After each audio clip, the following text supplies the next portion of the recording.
Easley Reaction fans, I am back with a new look. I shaved my mustache. Let me tell if it look good or weird. I don't know yet.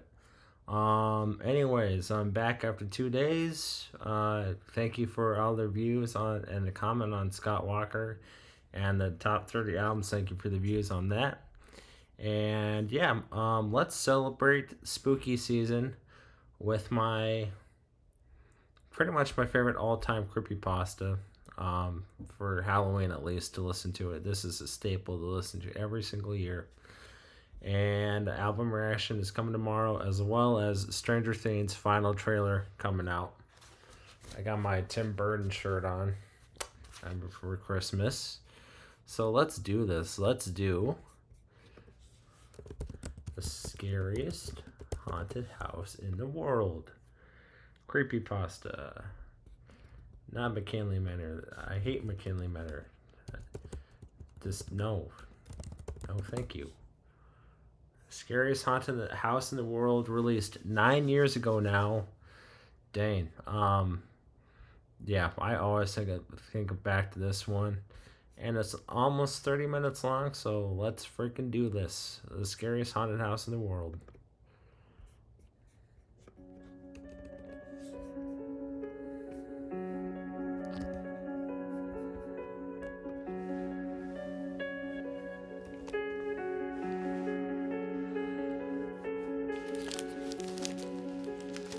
Okay, first of all, I'm going to say something that's probably sacrilege in the place that people gather for horror stories, but fuck Halloween. That's right, you heard me. I used to be just like you. I used to like it just fine. Dress up, go to a party, get tossed, and scare the shit out of your friends. It's all just a good time and a night to celebrate the dark and macabre. That is until one of those nights you realize that it's not just all in good fun and your brain ends up so fucked from the experience that you scream at the aisle full of plastic skeletons in the drugstore. For me, that experience started with a flyer that my friend Jimmy found under the welcome mat of his family's house. I can still remember him running up to me with that shit-eating grin on his face, like he just found the golden ticket. "Kev, check this shit out!" He was waving the orange piece of paper as he ran up the steps to my porch. He slapped it into my hands before I could even ask what the hell he was so excited about. "This looks like it's gonna be awesome."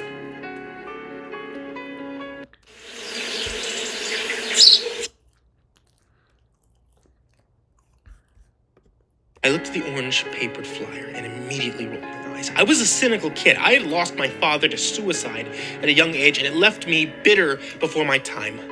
So I scanned the words on the flyer, already hoping I could convince Jimmy that this was a stupid idea. I can still remember exactly what was written on it. "Come and see the scariest haunted house in the world. Thrill as your heart races. Chill. Feel it straight down your bones. No two experiences will be the same. Guaranteed. All ages admitted. Admission free for all brave enough to attend. 6 p.m. to midnight. Only open on All Hallows Eve. Located at Patterson Farm off Briar Creek Road." These words, of course, all framed the silhouette of a spooky cartoon haunted house. Typical moon in the background, typical bats flying around, and a typical black cat standing out front. I looked at Jimmy and the big, dumb grin on his face and wondered how I could be friends with someone so easily entertained. "You're slow, right?" I asked him, handing back the flyer and walking over to sit on my porch swing. "Fuck you, Kevin. I thought it sounded sweet." He turned the flyer over in his hands and studied it for likely the 100th time that day. I mean, it says no two experiences will be the same, and it calls itself the scariest haunted house in the world. Every haunted house calls itself the scariest haunted house in the world, numbnuts. I put my feet up on the porch railing and leaned back, still surprised I could be friends with someone so dumb. It's a marketing thing. It's all bullshit. I mean, honestly, do you really think an all-age admitted spook house in the middle of farm country is going to knock your socks off? You never know. It says no two experiences will be the same. Maybe they tailor it to who's walking through. The excitement in his voice was wavering as he attempted to battle against my cynicism. "Give me a break," I scoffed. "It's free to boot. It's probably going to be a bunch of cheap plastic props some farmer dug out of his garage and a Sounds of the Spooky mixtape." Alyssa already said she was gonna go. Finally, Jimmy said something that piqued my interest. He'd pulled the trump card of Alyssa. She'd started at our high school a few months earlier and was easily one of the best-looking girls I'd ever seen. Jimmy and she actually became somewhat friendly after he helped her get caught up with the English Lit class. He never made any kind of move on her because he knew very well I was crushing hard for her. I sat up with a stone face and looked him dead in the eyes. Really? Her brother's having a party at 9, but she said we should head up super early, beat the crowd, and then go to the party. Jimmy held the paper up next to his face and smiled. Let's have some fun. What do you say, you dick? Of course, my dumbass said yes. Or I wouldn't be here telling you this story today. Alyssa had borrowed her parents' car, and we rode up to the Briar Creek Road. We made the turn onto the property of Patterson Farm about 6:15. Jimmy and Alyssa were both excited as we drove up, and I was wondering exactly how they could be so naive. We were 16 at the time, but they were both acting like they were 7. You can imagine my smug satisfaction as we pulled up to what was easily the most empty and pathetic-looking haunted house I'd ever seen in my life. It basically looked as if someone had strung together a bunch of ready-to-build kit sheds into a 5x5 square and painted the whole mess black. There were cheap cobwebs and plastic bats hanging from the outside and a homemade sign dangling above the door that read, "Welcome to Patterson's Farm, scariest haunted house in the world." And the most telling part was the lack of customers. There were no patrons lined up outside to take the trip through, and it being a Halloween night, and this being a town without a whole lot to do, it looked as if Jimmy and Alyssa were the only two to get suckered in. Are you fucking serious with this? I shouted out laughing, pointing to the direction of the haunted house. Look at this place! I clapped Jimmy on the shoulder. I told you, dude. I fucking told you. Maybe all the good stuff's inside, said Alyssa. Some of the haunted houses back in Kentucky look like shit till you got inside of them. Her voice was uncertain, but she smiled in Jimmy's direction. It could be. Jimmy was already trying to figure out a way to justify coming to this wreck. I had known him a long time, and I could see him trying to excuse his dumbass choice. Alyssa parked in the dirt lot next to the house, and before I could make my case as to why we should just bail, the passenger's door was thrown open by an older man dressed in a black suit and top hat. The first brave souls this evening. Welcome, one and all. He stuck his hand in the car, looking for Jimmy to give it a shake, and he timidly obliged. The man clasped his hand and practically pulled him from the car, smiling and patting him on the back. Come, let's get this show on the road. Someone's a bit excited to see actual humans, I said under my breath in Alyssa's direction. She turned to me with wide eyes and nodded. We both got out of the car and joined Jimmy by the side of the old man. I am Phineas Patterson, and welcome to the scariest haunted house in the world. The old man shouted as we all lined up in front of him. He gave off the vibe of a sad old grandpa that was doing his best to act excited for the kids. A carnival barker. Well past his prime. Come along, brave souls. Mr. Patterson waved his hand for us to follow and started hobbling over towards the haunted house set up on his shaky legs. Jimmy and Alyssa followed him with a shrug. I guess figuring they were going to make the best of it, and I brought up the rear with a less than enthusiastic pace. As we stepped in front of what I guess could be called the front door, I saw all the cheap decorations in their full glory. Fake blood handprints lining the outside walls, strung up old pumpkin lights, cheap cobwebs, and plastic skeletons covering the outside walls. Next to the door, a boy was sitting in an old rocking chair. He looked like he couldn't have been more than 8 or 9. He was wearing a devil's mask and rocking back and forth, just staring at us. It was the first genuine feeling of the creeps I got that night, as this yellow plastic eyes stared at me. Mr. Patterson walked over next to the boy and patted him on the head. Never mind, my little devil. He's a bit shy around visitors. He flashed a yellow-toothed smile. All right, who is heading in first? First? Jimmy asked. Can we not all go in together? Oh, no. This is a tailor-made experience. One at a time, a few minutes after the first one, the next one goes in. It's much scarier alone. Trust me. Again, that yellow-toothy smile. This time, it made me raise an eyebrow. The old man's acting had taken on a much more sinister tone. I had to give him credit. He was putting his all into it. I'll go. Alyssa stepped forward. I would have expected Jimmy to volunteer first, but his eyes were locked with the kid in the devil mask. He didn't even realize a question had been asked till Alyssa answered it.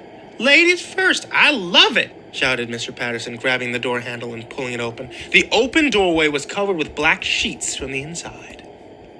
I must implore you, young lady, to keep moving. It's best not to linger too long. See you guys on the other side. Alyssa looked back at us with a smile and disappeared beyond the sheet. Sora 2 is now on Artlist. And you're Fucking ads. Mr. Patterson let the door go and it slammed shut behind her. It sent a sudden chill up my spine. Who's going to head in next? I looked to Jimmy once again, expecting him to resume his childlike excitement about the whole situation. Instead, he looked at me with eyes seemingly full of worry. You go first, Kev, he whispered to me. Are you fucking serious? I said. Don't tell me you're actually scared of this place. It's not that. He was quick to defend against my accusation. I just feel kind of weird all of a sudden. I'll bring up the rear. I just need a minute. Whatever, I said, stepping forward. I guess it's me, old man. Mr. Patterson looked at his watch, then at the kid in the devil's mask as if looking for his approval. The devil kid looked at me and nodded, signaling Mr. Patterson to grab the door handle. The old man once again flashed me a toothy grin. Are you ready, son? He asked me, his voice low and sinister. As long as it's still free, Gramps. I squared my shoulders and stood in front of the door. Admission is free, my brave soul. He chuckled to himself as he pulled the door open. The real cost is within. I laughed at his cheesy attempt to give me the chills and walked forward through the black sheet and into the room. The sound of the heavy door slamming behind me as I did. The first thing I was struck by was the sickeningly sweet plastic smell of the trash bags lining the walls. The only source of light were strings of dimly lit plastic pumpkin lights strung up just as they had been outside. Straight ahead of me, I could see another door framed by plastic tombstones on either side.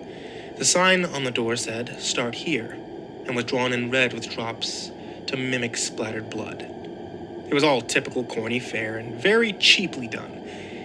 Any mood that had been set by the creepy devil kid and Mr. Patterson's wide-eyed acting was immediately crushed. What a waste of fucking time, I muttered to myself as I pulled the "Start Here" door open with a creak and stepped through.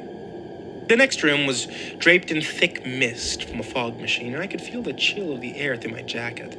I could hear the ticking of a strobe light as the room quickly alternated between pitch black and fully lit, almost instantly disorienting me. I heard the door slam shut behind me and turned back to see that there was no handle on my side. I heard the whirring of some kind of motor from above me and watched as another sign was slowly lowered on ropes.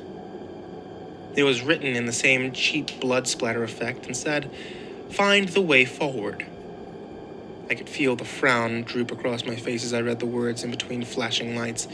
This place wasn't scary, but it sure as fuck was doing its best to be annoying.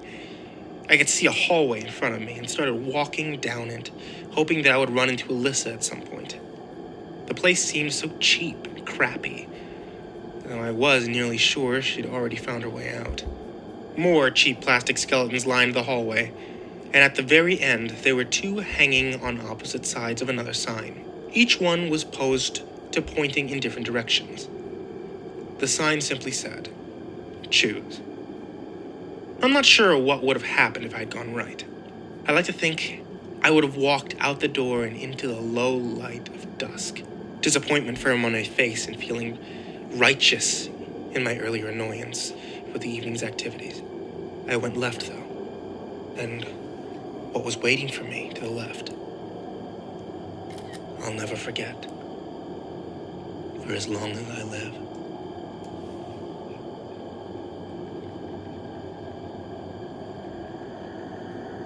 I saw a wooden door that looked oddly familiar. I stood staring at it for a few seconds, trying to shake off the sense of déjà vu before reaching for the brass handle and giving it a twist. Beyond, there were no plastic trash bags or skeletons, no strobe lights or rubber bats on strings.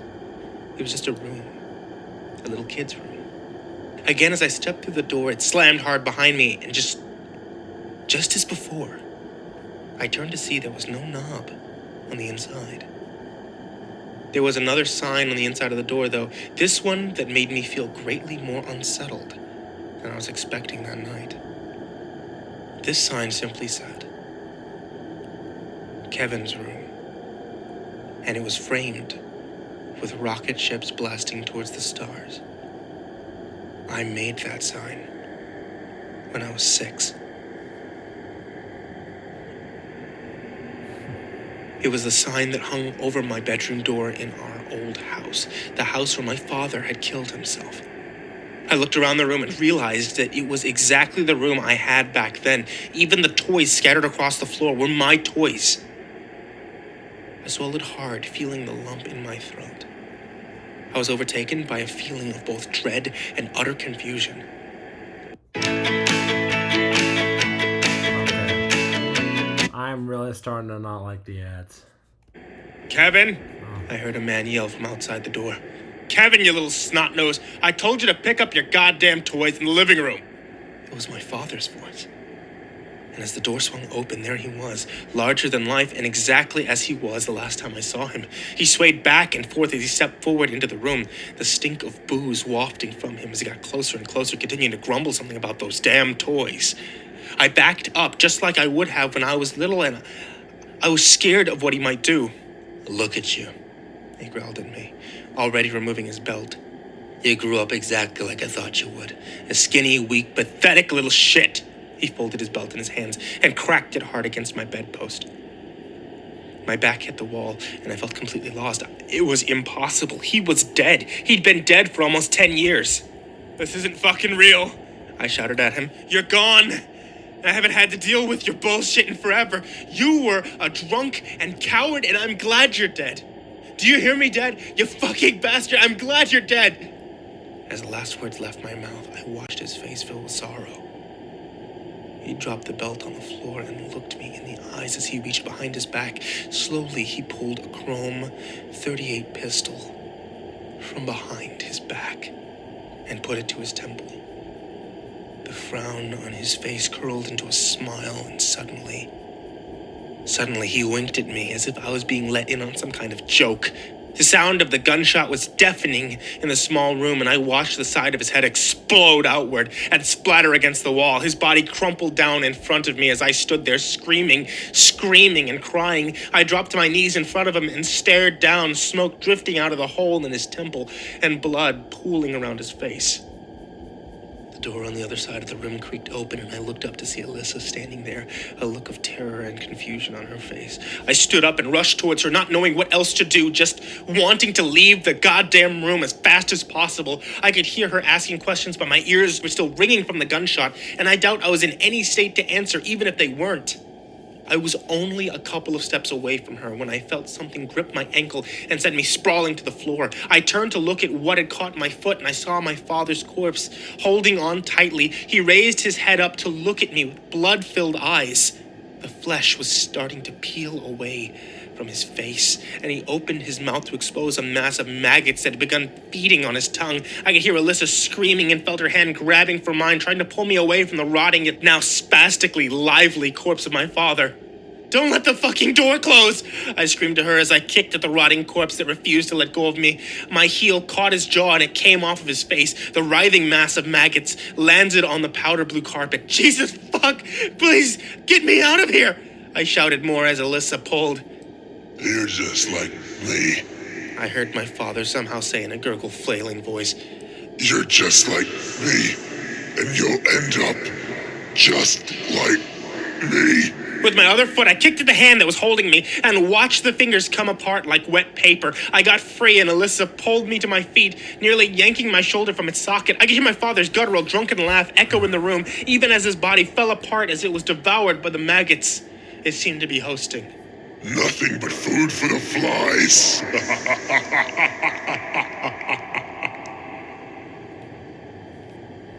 Alyssa led me out through the door as I continued screaming like a maniac. I could still hear the laughter behind me as the door slammed shut. I don't know how long I lay on the floor of that hallway, bawling my eyes out and paralyzed in utter fear. I felt sick and scared, and Alyssa kept her arms around me, no longer bothering to ask any questions. It felt like hours that we just sat, just below the fog line with that strobe light bouncing off the plastic-wrapped walls. When I finally got myself collected on my feet, Alyssa stayed close, her arms still wrapped around me. "We need to get the fuck out of here," I said, wiping the tears from my face and trying to act tough once again. "There's something seriously wrong here." She shushed me and ran her fingers through my hair in a way that could have been relaxing, but somehow made me feel unsettled. She was acting too calm for what we had just seen. "Why are you so goddamn chill?" I said, pushing her away from me and looking at her. She looked stoned, a relaxed and easy smile on her face.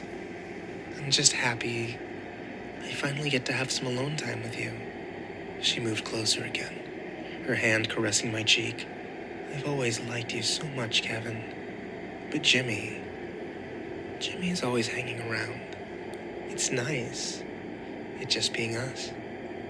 "Alyssa, why are you telling me this now?"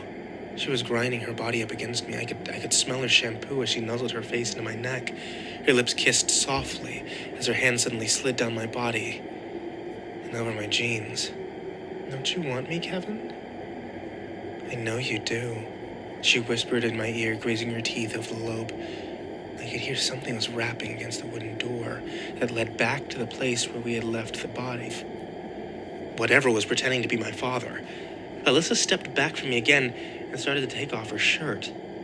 But I reached a hand out to stop her. Despite whatever raging teenage hormones I may have had, even I knew something was completely off.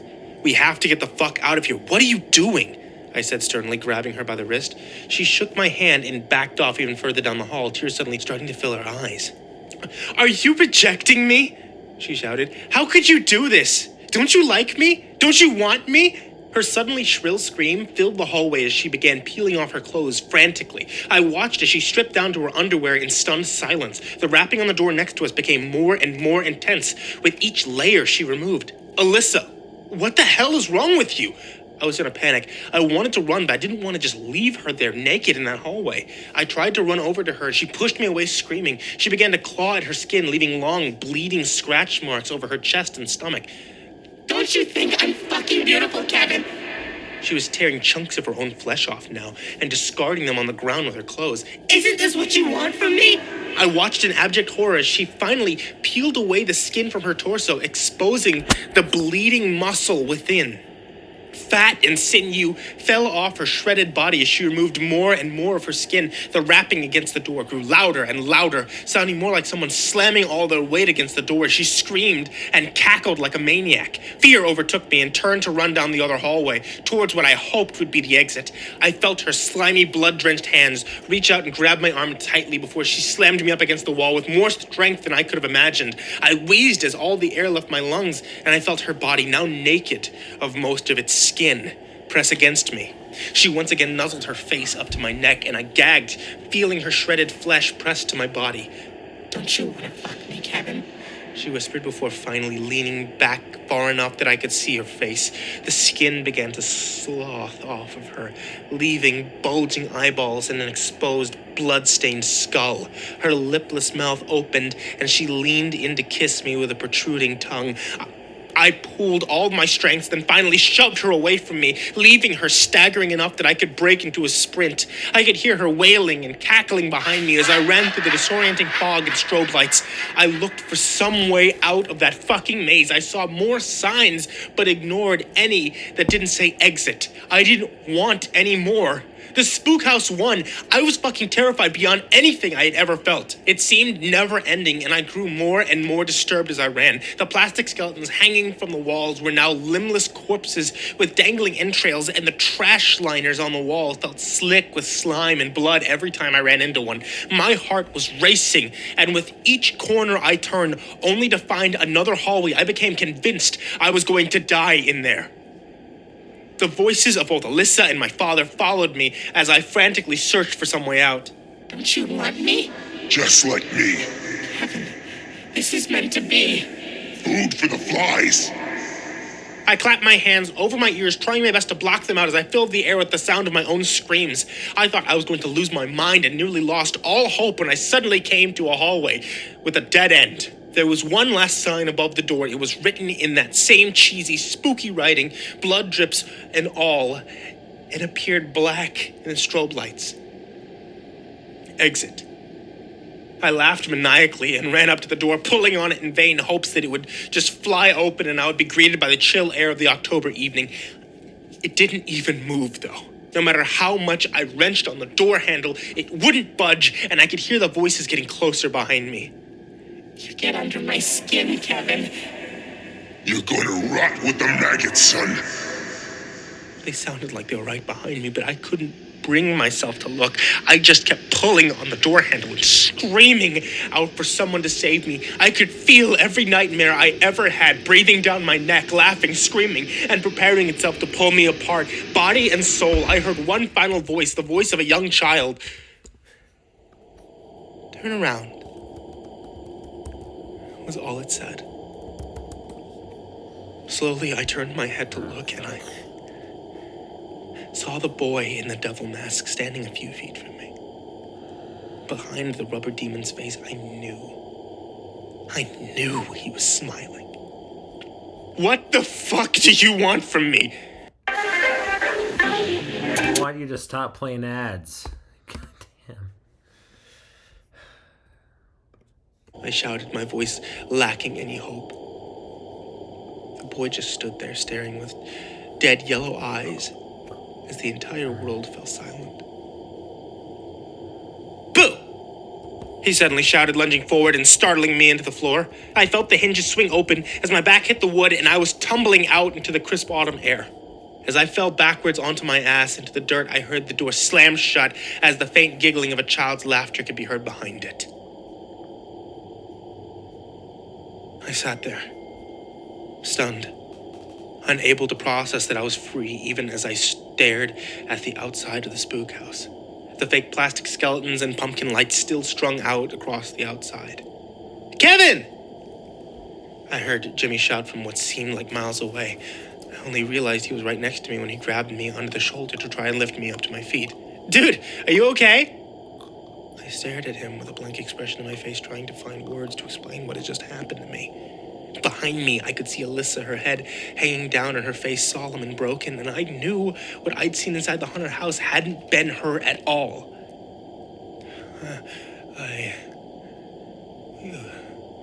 We need to go, I whispered. I could hear Mr. Patterson standing by the door laughing a sly little laugh. We need to go now. Was it that bad? What happened in there? I was feeling sick. I never actually went in. It couldn't be that bad. Jimmy's voice was making my head hurt, and I wanted to leave. I just wanted to get as far away from that place as possible.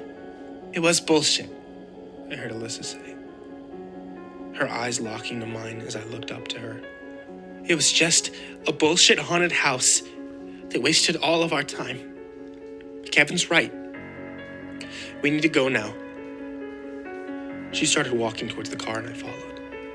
Fine with not saying another thing about what I saw inside and having no desire to ask what she had seen either. Jimmy followed us. He kept asking questions, the confusion clear as day on his face, but I could do nothing but tune him out. As we got into the car and drove away, I saw Mr. Patterson standing by the door waving us goodbye. The little boy in the devil mask, standing at his side. When we got back to school, Jimmy told people we had gone. But no one else had gotten a flyer, and no one else knew that there was even a haunted house up on the Patterson farm. People asked Alyssa and I what had happened, but we never said a word. And when people got bored of asking, I thanked God.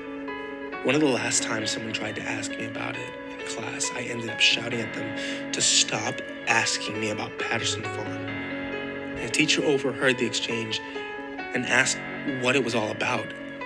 I tried to tell her that it was nothing, just something that happened up at a spook house at Patterson Farm on Halloween. I could still remember the confused look on her face as she told me that there was no haunted house at Patterson Farm. In fact, she said the place had been abandoned for over a year. Ever since Phineas Patterson had died.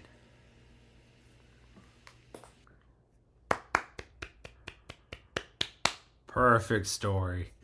That's one of those that I wish they did the animations for, man. Oh, I love the vocal effects, the atmosphere, the sound effects of the entire thing. Perfect. That's just a perfect narration. I mean, there's other stories that go deeper, other stories that go longer, but man, this one has just always resonated with me. And the music is a perfect choice for it too, so love it. This year I went to Sleepy Hollow again, and I feel here's my review. I used to love it more. They used to have like a haunted attraction on top of because Sleepy Hollow is like a ski resort, so they used to have a haunted attraction at the top of the hill, going down like in the woods kind of, and they got rid of that because I think some kid tripped or something like that, and they don't want to do that anymore. So I mean, the decorations get an A+, but the houses are just so tame now. And I'm gonna go haunted housing on Saturday in Sioux City. My first time here, hoping it's a lot better. I'm not looking to like get tripped or anything, get touched, because I still have my ankle shit going on. But man, I'm just looking for a good scare like that. Not like that, but not like that story, man. Anyways, let me know if you like my beard or not. I don't know if I should shave it off. I think I look unique. I mean, I'm going for the Irish look, and it's pretty good right now. So, yeah, I'll get to an album reaction tomorrow. Let's finish it off with a nice little cartoon. Nice little spooky little cartoon. Man, let's do like... Oh, for a second I thought my screen was cracked. It's a YouTube thing. The Monkeys in Mississippi. That's scary. That's more scary than this story, man. What the fuck happened there? That was so weird.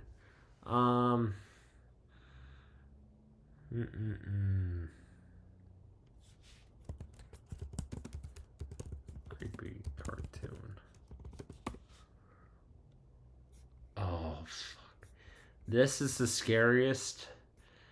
At 2 minutes and 29 seconds, this is the scariest animated cartoon I've ever watched on YouTube. Oh man, this might even get a parent 18 plus on here. If any kid watches my channel, this is the time to, if you get spooked easy, don't watch this. But man, I'm going in. Let's do it. This is I Heard It Too, a horror short by Axeman Cartoons, featuring Let's Read. Oh, man. This thing goes hard, man. Okay, let's do it. This is I Heard It Too. As she girl.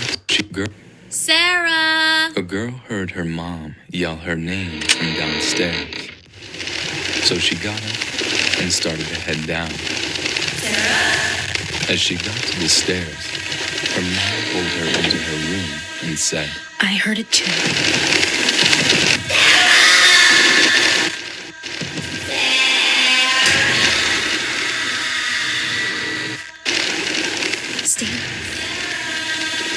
Stay in here and don't make a sound.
Oh, hell no.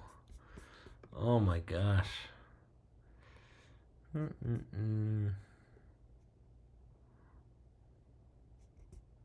That's a minute. We all came back after watching this as a kid again, terrified it. Absolutely. The way this story is so fast, imagine a minute you're studying, the next minute you're being dragged by a monster. Yeah. Imagine your name is Sarah while watching this. Your mom also called you, but you remember your mother just left 50 minutes going to the grocery.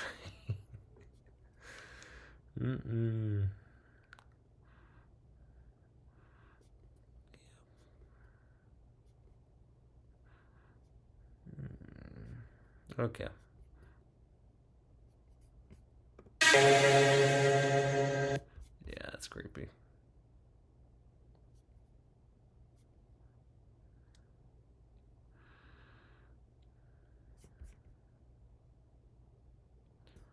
All right, let's watch one more.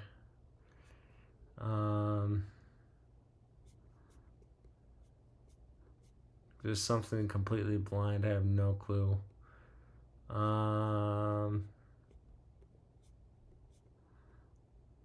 Something kind of short.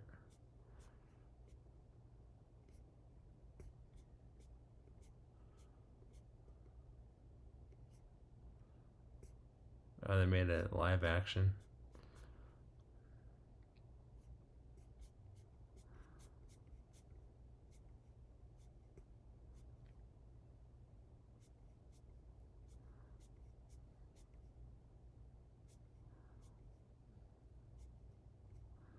Let's do Who's Hungry? Alright, what is this meeting about? Hang on, what was the email again? Emails from yesterday.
like watching the Courage the Cowardly Dog episode.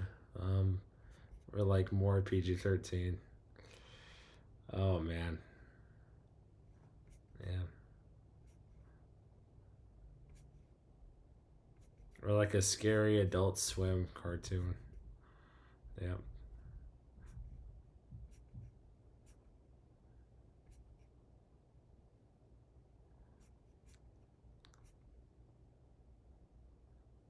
Cool.